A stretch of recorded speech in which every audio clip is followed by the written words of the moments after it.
नवी मुंबई महापालिकेमध्ये सर्व शाळा इंग्रजी माध्यमाच्या करण्याच्या धोरणाला विरोध केला गेलाय। तातडीने हस्तक्षेप करत प्रस्ताव स्थगित करण्याची मागणी केली आहे। प्रस्ताव स्थगित करण्याची ही मागणी केली गेलेली आहे आणि जर न्याय मिळाला नाही तर रस्त्यावर उतरण्याचा इशारा सुद्धा दिला गेलाय।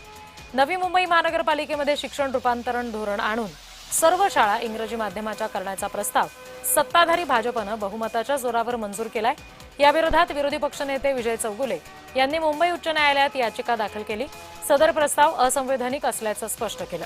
या प्रकरणामध्ये न्यायालयानं हस्तक्षेप करून सदर प्रस्ताव स्थगित करण्याची मागणी केलेली आहे। या विरोधात योग्य न्याय मिळाला नाही तर मराठी शाळांसाठी रस्त्यावर उतरण्याचा इशारा सुद्धा विजय चौगुले यांनी दिलेला आहे। नवी मुंबई महानगरपालिकेच्या माध्यमातून जर मराठीचं जर बंद करण्याचा जर प्रयत्न चाललेला असणार असेल तर कुठल्याही परिस्थितीमध्ये आम्ही होऊन देणार नाही। वेळ आली तर आम्ही रस्त्यावर उतरू याच्यासाठी मी स्वतः कोर्टामध्ये मी पिटिशन दाखल केलेलं आहे।